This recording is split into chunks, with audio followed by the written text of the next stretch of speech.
Itu hadis sahih, itu sepakat para ulama empat mazhab. Kalau sentuh kulit anjing, sama ada kita basah ataupun dia basah, ya kita pun kalau perlu basah juga kan, maka kena sama dengan 7 kali. 7 kali air salah satunya air tanah, 6 kali air biasa, 1 kali air tanah. Itu sepakat ulama, semua mazhab. Tapi ya prinsip di babi ini, ianya ada khilaf di antara para ulama. Kita ni di Malaysia ni kita guna Syafi'i. Jadi kita ambil pandangan Syafi'i lah. Kalau kita ambil pandangan Maliki, ada Hambali je lah. Ada Syafi'i, ada penipala lah. Penipala. Jadi orang tak masuk dekat. Macam masjid kat Sungai Bulu gitu kan. Kalau tak tukar kapet, kalau dia tak sambung apa, dia tak tukar kapet, saya pun tak masuk balik. Kita orang Melayu memang sensitif kalau buat prinsip ni kan. Memanglah dia khilaf. Jumhur ulama memang kata tak perlu sama prinsip ni. Bila kita prinsip babi ni tak perlu sama. Itu jumhur ulama. Pasu biasa pemerintah membadai. Tapi masa kita Imam Syafi'i sama seperti mana anjing. Berkenaan dengan makan daging babi itu, itulah saya cakap tadi lah. Itu pandangan mazhab lain. Jadi yang cerita hari itu, yang dalam video Ustaz tu berpahaman Wahabi. Kita kena faham. Jadi mereka tak guna mana-mana mazhab. Mereka tak guna 4 mazhab. Dan mereka ada mazhab tersendiri yang diasas oleh Muhammad bin Abdul Wahab. Itu panjang pula saya nak ceritakan. Jadi mazhab Wahabi ni dia lebih mirip kepada Hambali, tetapi tidak semua juga Hambali. Dia ada pandangan-pandangan dia berdasarkan Quran dan hadis. Jadi kalau kita guna mazhab Hambali, ada orang tu guna mazhab Syafi'i, ada orang tu guna mazhab Maliki. Pening kita. Jiran kita sama Melayu kat sebelah rumah tu. Gulai daging anjing. Tak. Aduh. Kat sebelah rumah pula makan goreng daging kakak. Tak. Yang tu buat sup ular. Pening pada itu. Kita ni bukan semua belajar. Bukan semua kita ni orang Malaysia ni semua belajar ilmu agama yang mencukupi. Kita sebahagian saja. Jadi kita kena ambil hukum umum lah. Ambil pandangan yang digariskan oleh Majlis Agama Islam berdasarkan kepada mazhab mana-mana. Di Nusantara ni semua guna mazhab Syafi'i. Jadi kita guna mazhab Syafi'i. Kalau kita nak guna apa-apa pandangan mazhab lain, sekadar kita seorang boleh. Tetapi kalau melibatkan orang lain, tak boleh lah. Sebab jatuh fitnah. Nanti orang kata kita ni bawa ayam besar, ayam pek lah. Ini belajar dengan mana pula. Jadi fitnah. Orang bukan semuanya belajar. Ada kawan saya tu dia pergi ke masjid, dia bersalam dulu dengan isteri dia. Dia tak perbaharui wuduk baru, dia guna wuduk sama. Sebab dia kata dia belajar untuk guru dia. Tak patah wuduk kan. Saya kata abang jangan cerita kat orang. Abang untuk abang seorang boleh. Abang seorang boleh sebab abang kata abang belajar kan. Tapi saya pun belajar juga, saya tak guna pandangan tu. Sebab kita kat Malaysia. Jadi kan nak guna-guna untuk seorang-seorang tu lah. Tapi jangan melibatkan orang lain. Jadi berkenaan dengan baik pakai jaket daripada yang dibuat daripada kulit khinzir ni, ataupun guna yalah kasut tu kan yang dibuat daripada kulit khinzir ni, eyeshadow kan, macam-macam kan. Itu boleh buatkan orang, sebab orang nampak kan, orang nampak, dan orang pergi tanya. Kalau kita kat rumah seseorang tu, ikut kita lah, dia tidak melibat orang lain. Jadi kita hukum kepada orang awam, kita gunakan kaedah umum. Baik. Kita masuk pada tajwid kita. Pada tajwid kita dulu. Tajwid ni kita baca sekejap lah. Lepas tu kita masuk ke tafsir lah, insyaAllah. Dah pukul 11 suku lah.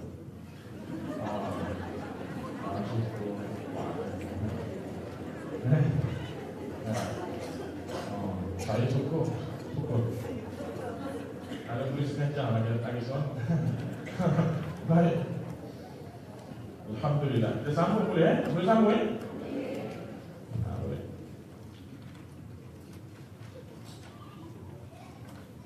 Muka surat 20 kan? 20. 19. 19 nombor 3 kan? Nombor 2.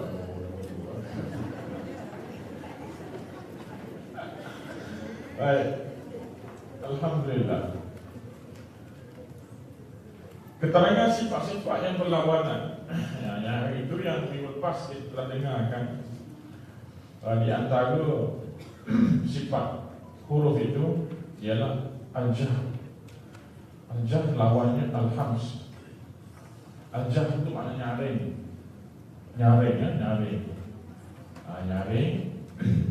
Di antaranya perkataan ain, dha, mim, azuma, wasnu, qari'i, dhi, wafdi, jiddin, qalaba. Itu ialah perkataan-perkataan yang al-jah. Lepas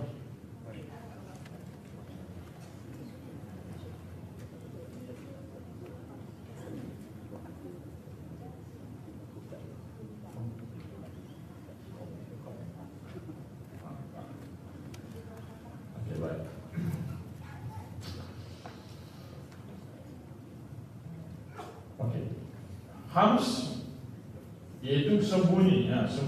Sembunyi itu ialah fa, ha, sa, ha, syakhsun, sakat. Baik, itu asyidah. Asyidah itu ialah apa asyidah? Kuat kan? Asyidah makna kuat. Lawannya arakhawah, lembut. Syiddah ialah apa dia? Menurut istilah ilmu tajweed, semasa menyebut hurufnya, suara tertahan disebabkan tekanan yang kuat pada makhrajnya. Hurufnya 8 terhimpun dalam rangkai kata ajid, qatin, bakat. Bila kita sebut huruf-huruf syiddah ni, huruf-huruf kuat ni, suara kita tertahan. Hamzah, tak hamzah. A, jid,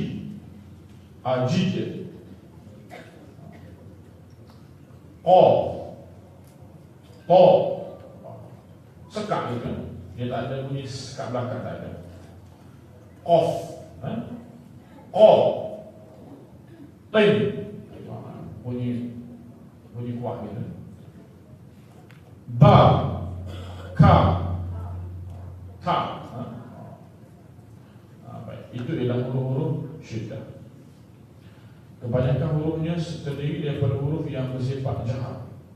Sifat jahar tadilah, iaitu nyaring. Perbezaan antara sifat jahar dengan syiddah. Jahar itu tertahan nafas semasa menyebut hurufnya. Syiddah itu tertahan suara semasa menyebut hurufnya. Syiddah ni tertahan suara. Suara jim, jim kan, dal, jid, ajid, tertahan suara. Kalau nafas tu tu dia nafas dia tertahan kan. Dia ada nafas lagi tapi dia tahan nafas. Kan? Zu, dia macam tahan nafas saja. Ada lagi macam boleh panjang lagi kan, tapi kita tahan nafas. Tapi syiddah ni kita tahan suara kita. Tahan suara kita. Mana sekat suara kita? Berhenti terus. G, berhenti terus.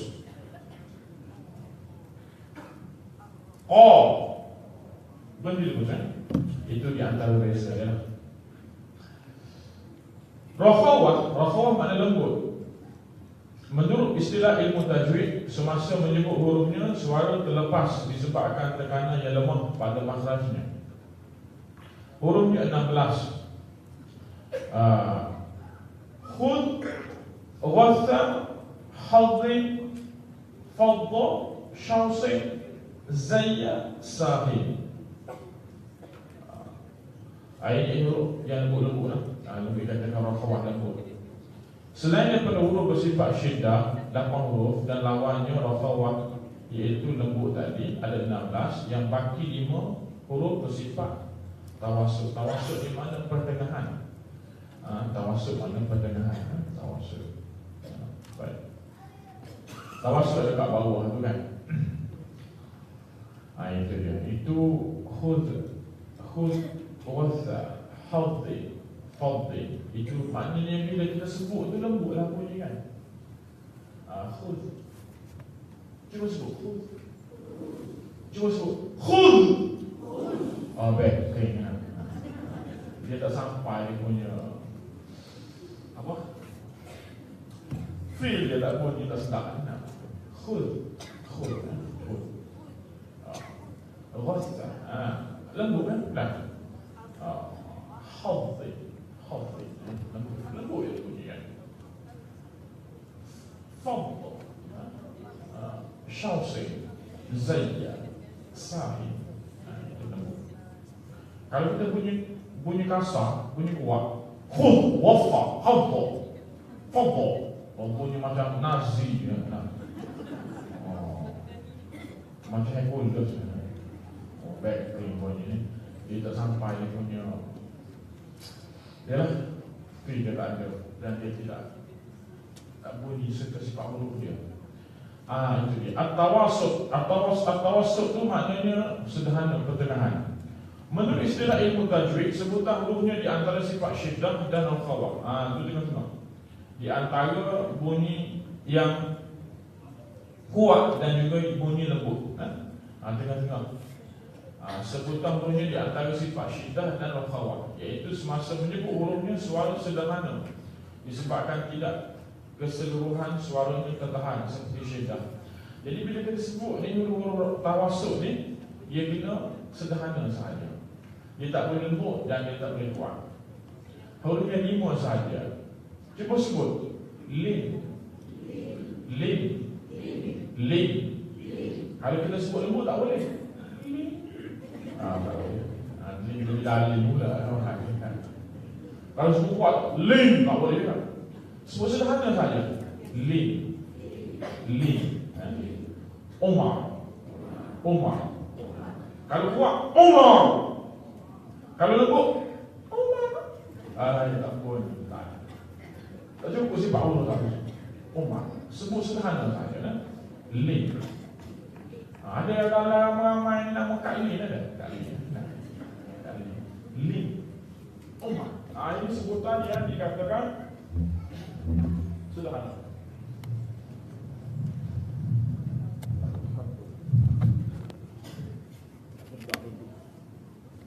Dia kena keluar juga. Tak apa. Baik, peristiwa. Peristiwa baik.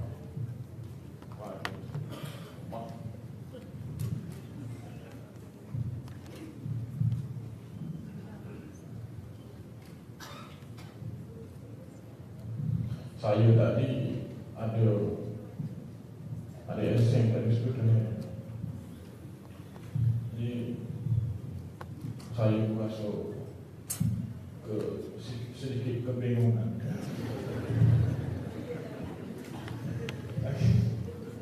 Kalau Ehsan tadi, sudah Ehsan kita jadi.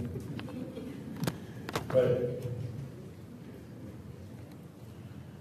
Kita nanti udahlah. Ehsan kita tidak tahu. Tengoklah pakai haji.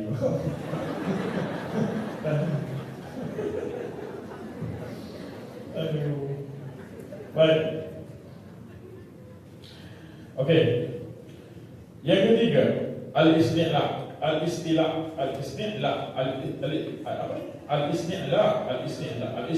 itu lawannya al-istifal. Isti'la itu menurut bahasa meninggi. Isti'la. Ini huruf-huruf yang dikatakan tinggi. Semasa menyebut hurufnya sebahagian besar daripada pangkal lidah terangkat ke langit. Cuba angkat lidah masing-masing ke langit. Baik, hurufnya 7. Apa dia? Cuba sebut. Khud. Naik tak lidah kita? Khud.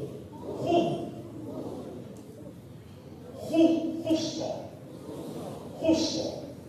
Semua lidah kita naik kan? Kalau tak naik itu mana tak ada lidah. Dhabtin. Tin. Semua pun lidah kan? Itu mana huruf al-isti'la. Terangkat sebagian besar daripada pangkal lidah ke langit-langit mengakibatkan bacaannya ditebalkan. Lebih-lebih lagi ketika hurufnya berbaris di atas ataupun hadapan. Kalau ada baris di atas atau hadapan, lagi-lagi lah. Khusla. So tu bagian atas, khu tu bagian depan. Khusla. Jadi itu bunyi itu kena isti'la kena tinggi. Dia tak boleh benda-benda. Khusla.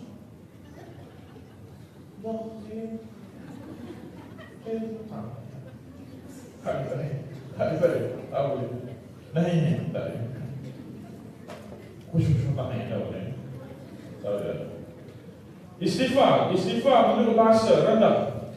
Ini rendah pula. Ini memang kena sebut rendah.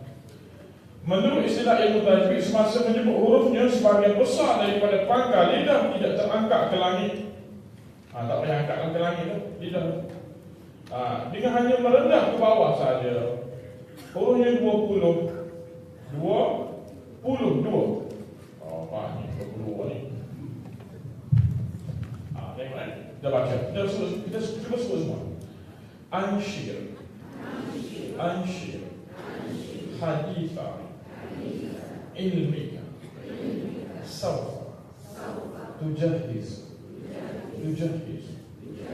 Bida. Cuba masing-masing cuba cepat sikit. Anshir. Haditha. Ilmika. Sawfa. Tujahiz. Bida.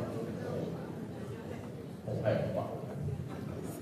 Laju belakang ni. Semua ni pasal apa ni dah pasal dekat bahasa Arab dah. Bunyi macam orang Arab bunyi. Hebat belakang ni. Okey, baik. Jadi mungkin saya akan tanya lah dalam biasa nanti soalan-soalan ni yang terkait huruf-huruf istighfar, tapi saya akan bagi tahu lah yang mana masuk. Baik. Sebab mana juga nak ingat. Al-itbaq lawan al-infitah.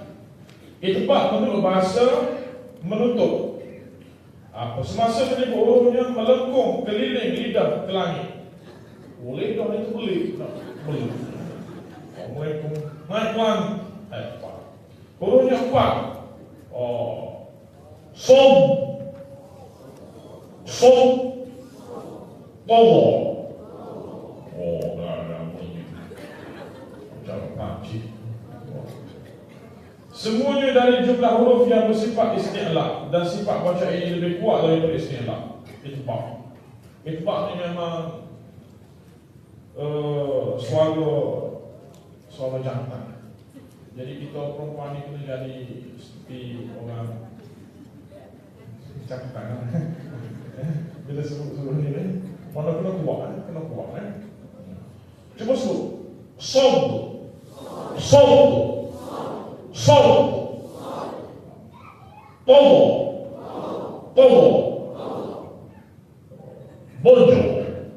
Bonjour. Bahasa. Dulu saya belajar bahasa di Universiti yang Jordan. Memang kita bidang bahasa. Kita belajar apa bahasa Prancis, bahasa Parsi. Bahasa apa pun yang guru tu bahasa Jerman. Kita boleh ambil mana-mana yang kita nak sambil elektif. Tapi sayangnya saya tak boleh berbahasa. Saya hanya boleh cakap bila saya belajar ketika itu saja. Lepas habis semester tu saya memang tak ingat langsung.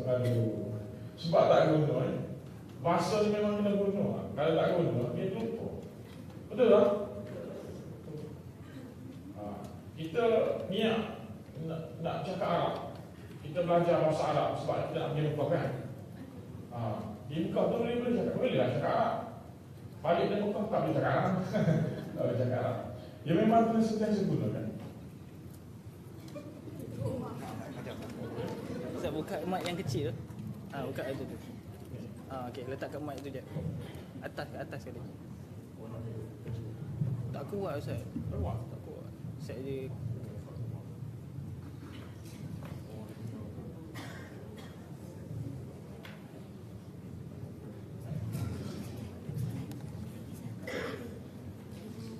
Oh, ni satu lagi.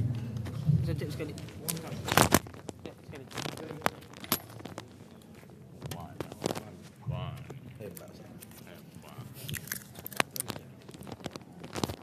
Siapa lagi? Mai.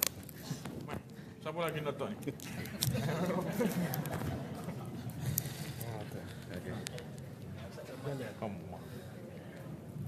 Pak. Ada 3. 1, 2, 3. 3 ya? Siapa lagi nak letak? Mai.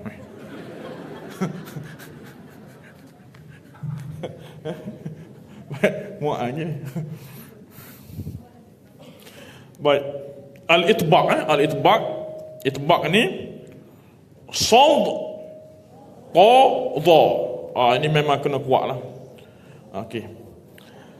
Semuanya jadi huruf-huruf yang bersifat isti'la, dan ianya lebih kuat lagi daripada isti'la. Baik, infitah ni mana huruf ni buka. Infitah mana buka. Semasa menyebut hurufnya tidak melengkung keliling lidah ke langit-langit, tak perlu. Hurufnya 25. Ini lawan kepada tadi itbaq tadi. Kalau itbaq tu lidah tu kena mengelilingi dunia, sebelum naik ke langit tu. Adapun yang ni tak perlu keliling, tak perlu. Baik, huruf-hurufnya ialah man akhadha wajada sa'atan fazaka haqqun lahu syurbu ghaithin. Dia buat dalam satu perkataan, dia buat dalam satu ayat yang mengandungi beberapa makna perkataan. Man akhadha wajada sa'atan fazaka haqqun lahu syurbu ghaithin. Baik, maknanya tak penting sebab maknanya itu lain-lain. Makna siapa, akhadha ambil, wajada dapat, sa'atan luas, Fazaka maka dapat hakun kebenaran, lahu baginya, syurbu minuman, waithin ni maknanya macam hujan lah. Sifat infitah ini lebih menyeluruh daripada istifal, kerana setiap huruf yang bersifat istifal bersifat infitah. Setiap huruf yang bersifat istifal ni bersifat infitah. Mana huruf-huruf yang ni membuka ni ianya biasanya rendah saja. Macam huruf istifal tadi lah, dia rendah-rendah ya, dia tak perlu kuat, tak perlu nyaring. Tetapi tidak setiap huruf yang bersifat infitah bersifat istifal. Kalau huruf infitah ni tak semestinya bersifat istifal, tapi kalau istifal bersifat infitah. Pening kepala belakang. Dah. Kita baca je lah. Baca dah. Tak apa. Huruf qaf, kha, ghain, bersifat infitah. Infitah ni mana? Membuka kan? Qaf, kha, ghain, buka tu. Sifat. Tetapi ketiga-tiga ni tidak bersifat istifal. Bukannya rendah, tapi kuat juga kan? Kuat. Walaupun dia membuka tapi dia tidak rendah. Sebab itulah dikatakan kalau huruf yang dikatakan huruf infitah ni tak semestinya dia istifal. Tapi kalau istifal tu dia infitah. Pening kepala sungguh. Saya tak apalah. Baik. Aduh, saya boleh rasa Boleh rasa dia punya tu kan. Dia punya kita dia nak, sebab kita jarang-jarang jumpa kan pakai istilah-istilah bahasa Arab kan. So bila kita jumpa ni kita nak sebut satu, lepas tu nak ingat balik, belit lidah lah. Pening kepala otak kita nah. Saya faham. Saya faham. Tak apa. Ini saya rasa tak keluar kot. Tak keluar kot. Jangan bimbang saya tak tanya soalan ni. Pening-pening saya tak tanya dah. Saya takut keluar jadi nanti saya pula makin dah tadi anak murid saya selok dah. Baik. Yang kelima, al-izlaq, lawannya al-ismat. Al-ismat. Izlaq menurut bahasa tergelincir ataupun melepas. Menurut istilah ilmu tajwid menyebut hurufnya dengan mudah saja dan lancar. Oleh sebab sebahagiannya keluar daripada hujung lidah dan sebahagian lagi keluar daripada dua bibir mulut, ia dapat disebut dengan cepat dan lancar. Hurufnya ialah farra. Mudah kan sebutkan farra. Min lubbin. Mudah ya. Dia huruf duk main di bibir ya. Di hujung lidah dah, tetapi di bibir saja. Farra min lubbin. Mudah kan? Baik. Ismat pula, ismat ni maknanya tertegah. Ditegah hanya menggunakan hurufnya untuk menyusun kalimah bahasa Arab yang lebih daripada 3 huruf yang menjadi huruf akar pada kalimah. Apabila terdapat kalimah yang tersusun, tak apa, kita baca ya. Jangan pening-pening ya. Apabila terdapat kalimah yang tersusun di atas 4 atau 5 huruf, semuanya adalah daripada huruf ismat dan menjadi huruf akar pada kalimah, maka kalimah yang berkenaan sudah disebut dengan cepat dan ia adalah kalimah mendatang, bukan kalimah bahasa Arab tulis. Contohnya asjadu. Huruf ismat ada 23 terhimpun dalam rangkaian kata. Juz ghisha sakhitin sadda thiqatan id wa'dhuhu yakhudduka. Ni dia nak kata ni kan. Ditegah tu apa maksud dia? Huruf ni dia kata hurufnya kena menyusun, kena lebih daripada 3 huruf. Kena lebih daripada 3 huruf yang menjadi huruf akar pada kalimah. Jadi huruf-huruf ni kena lebih daripada 3 huruf, maka barulah dikatakan huruf tertegah, ismat. Kalau dia 3 huruf saja, contohnya perkataan akhadha. Akhadha tu macam mana? Akhadha apa huruf tu? Akhadha berapa huruf? 3. Dia tak nama ismat. Dia kena lebih daripada 3 huruf. Macam contoh tu kan, jadu. Ada berapa huruf ni? Maka barulah dinamakan Ismail. Itulah yang nak ceritanya kan. Itu je. Mudah ya sebenarnya. Keterangan sifat-sifat tunggal. Banyak.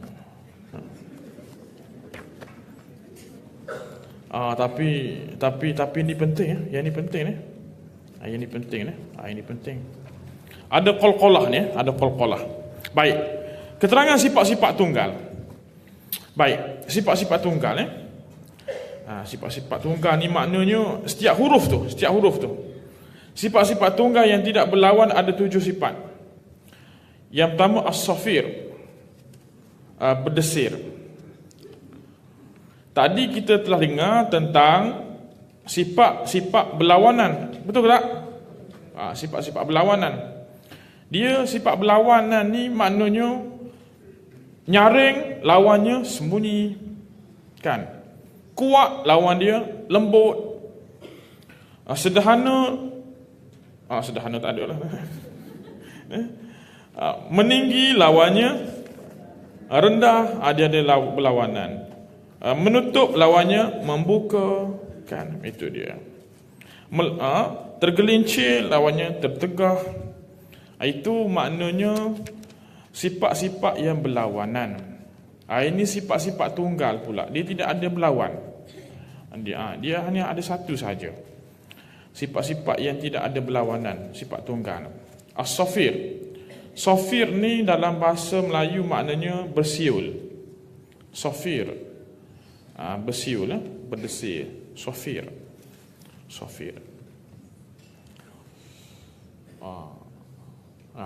Pernah bersiul lah. Tu safir. Tak apa. Contoh, sebagai contoh kan. Safir.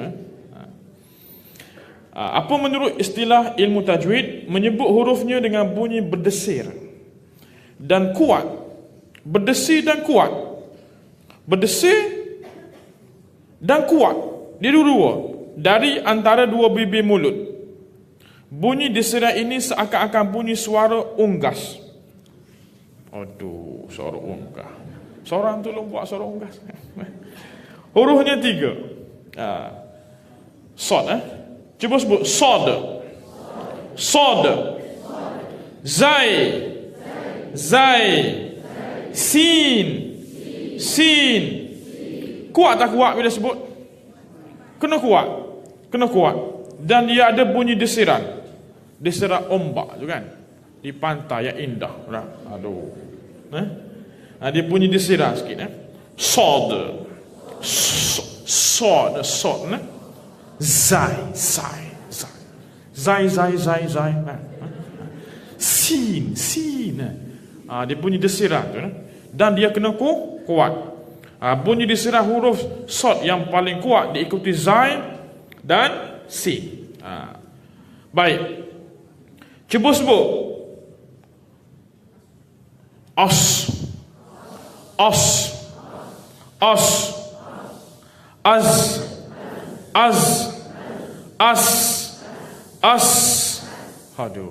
Hebat.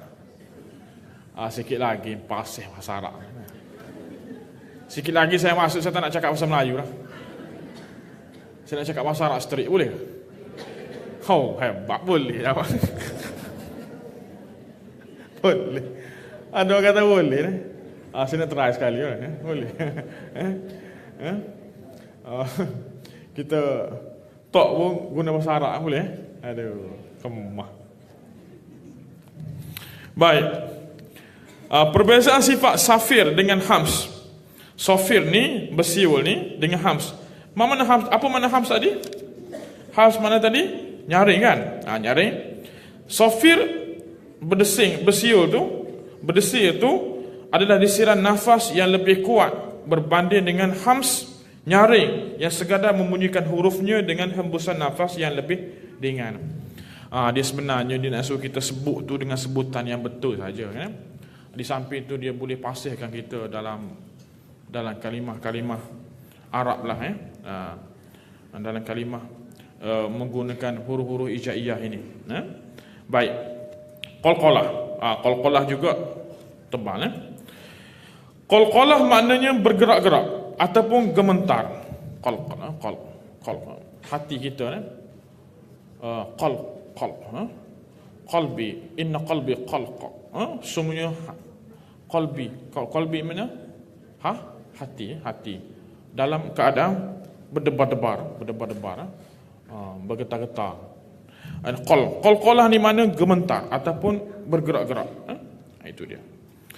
Bunyi lantunan yang kuat daripada makhraj ekoran bacaan huruf bertanda sukun. Makhrajnya ditekan terlalu kuat.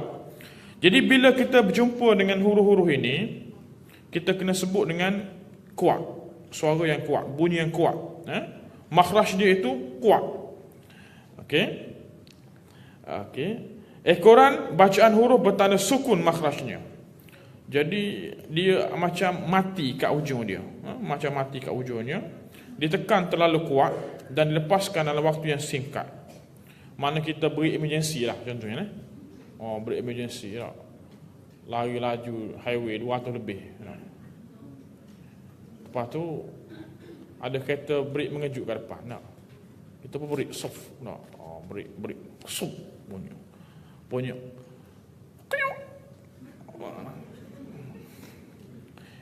Isteri saya memang lari laju bawa kereta. Laju 200 lebih lagi. Apa itu tu? Bukan Ferrari. Tak sampai lah Ferrari tu. Belum lagi lah. InsyaAllah lah kan. Dok lah. Aduh, lari laju. Hari itu saya pergi mengajar di mana? Di ada Kedah Perak ke. Ada student PJJ untuk student luar kampus. Saya ada ceramah lepas tu dekat kawasan ni lah, kawasan belah-belah Selangor ni lah. Saya sudah kelas hari tu dalam pukul 5 dekat pukul 6 lebih kurang lah. 5 lebih pukul 6 lah. Dalam pukul 5 lebih gitulah. Hari hujan tak? Hari hujan. Saya penat, saya letih. Saya duduk kat tepi. Saya tidur lah. Saya bagi dia drive lah. Dia boleh steering. Saya sedar kan, tengah-tengah perjalanan tu, tengok dia tengah racing. Dia tengah racing dengan budak-muda mana tak tahu. Aduh. Kereta tu dah modified dah tu. Dia nak marah, dia pukul steering. Dia nak marah sebab kereta tu potong kiri dah. Potong kiri. Dia sepatutnya potong kanan kan. Dia potong kiri. Dia nak marah semua. Lari 200 lebih. Saya kat tepi tu, sudahlah. Sudahlah. Kita bimbang takut apa-apa berlaku kat depan. Kalau kereta break mengejutkan, hujan, dia tak ada rasa takut langsung. Hebat. Isteri saya lah. Aduh.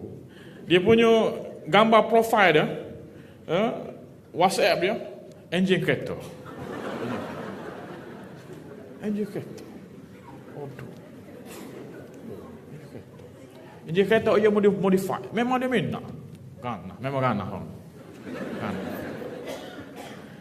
Saya memang suka ganah-ganah macam saya suka.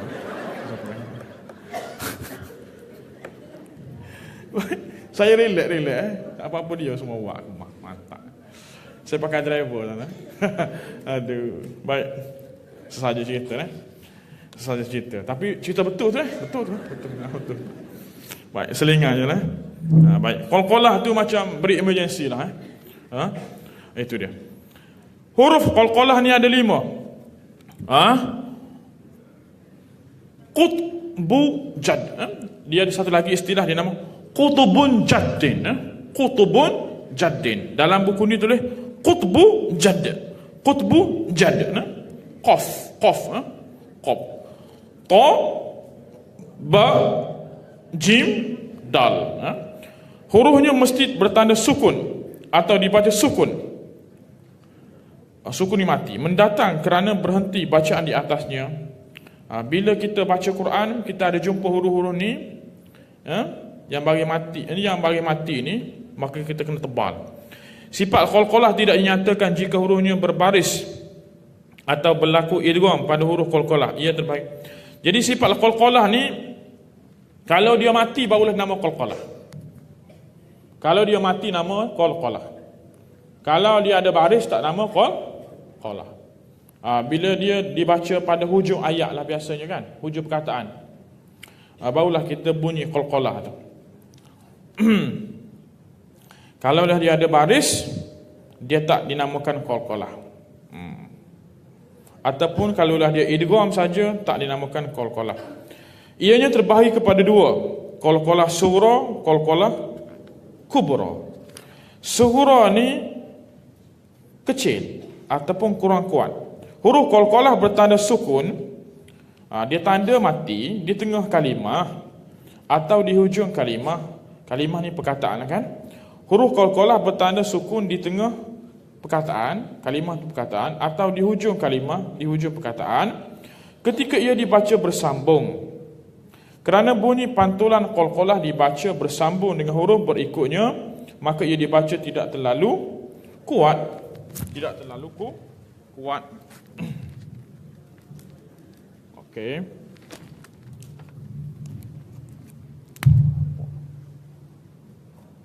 Bimiqdar.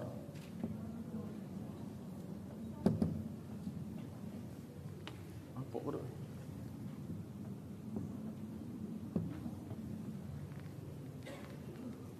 Nampak ke ni? Tak nampak.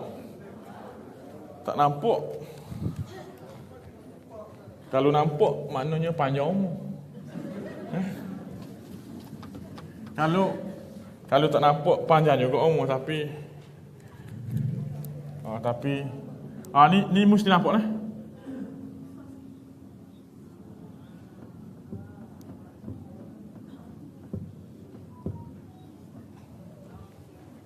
Nampak tak? Ni. Dia baris mati kan? Dia ada baris mati. Dia di tengah-tengah perkataan ni ataupun di ujung, dia ada baris mati dan dia bersambung terus. Dia bukan mati terus, dia bersambung. Dia mati dan bersambung. Ada mati bersambung.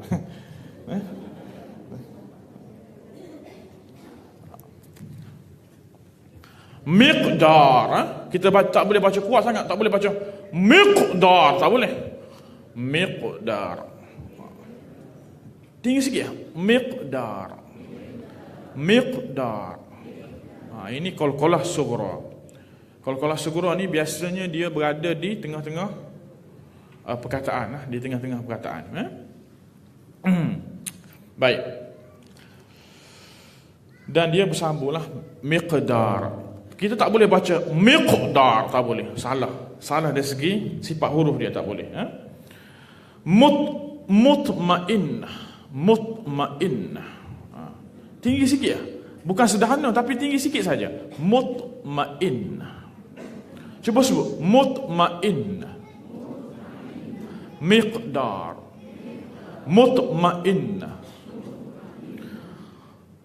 Rabbi habli. Rabbi habli. Tinggi kan, tapi tidak tinggi habli, bukan begitu. Habli. Gitu kan. Ajma'in. Kalau sederhana ajma'in, itu sederhana. Ini tinggi sikit. Ajma'in. Itu dia. Laqad arsalna.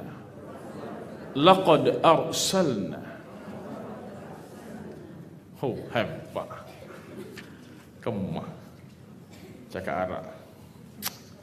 Qalqalah kubra ni besar, kuat. Huruf qalqalah bertanda sukun di akhir kalimah atau ia berbaris di akhir kalimah, dibaca sukun mendatang kerana berhenti bacaan di atasnya, maka bunyi pantulan qalqalahnya terus ditatangkan dengan jelas dan kuat. Qalqalah kubra ni dia biasanya berada di hujung perkataan, di hujung perkataan. Contohnya, fansab, kena ada bunyi ujung dia. Fansab. Walam yulad. Walam yulad. Macam nak sebut satu huruf lagi kan. Walam yulad. Tapi bukan satu huruf lain, tapi itu namanya qalqalah. Qalqalah. Walahum azabul hariq.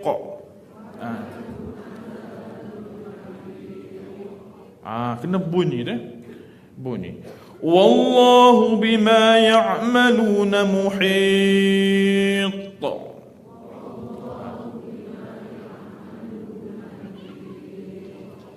Kemah. Ni kena minta tolong untuk bela. Tak bela sawah sedak tu. Aduh, azan ni hebat. Saya bunyi dengan azan dia nak naik semangat tu. Ni muazzin kita ni, masjid kita ni, tuan-tuan, sahabat-sahabat semua ni. Tok bela besar kita ni. Baik. Jika huruf qalqalah berbaris serta bertasydid akhir kalimah, jika sekiranya qalqalah tu ada baris, dan ada tasydid, tasydid ni bagi dua lah di akhir kalimah, di akhir perkataan tu, dan dibaca sukun. Kemudian kita baca mati, sebab kita nak berhenti kan. Kita bacakan mati ke dia. Sekejap dibaca sukun mendatang kerana berhenti bacaan di atasnya, maka hendaklah menghentikan bacaan sekejap tanpa bernafas. Kita berhenti sekejap saja tanpa nafas dalam masa 2 harakah kerana memberi sedikit tekanan pada makhraj huruf qalqalah yang bertasydid. Kemudian bunyi qalqalahnya didatangkan dengan jelas dan kuat. Tengok, dia tarik macam 2 harakah, dia ada beza sikit. Tadi qalqalah kubra tadi, dia tak ada tasydid kan, ataupun dia tak ada baris kan. Dia bagi mati je, Tapi kalau ini ni dia ada baris.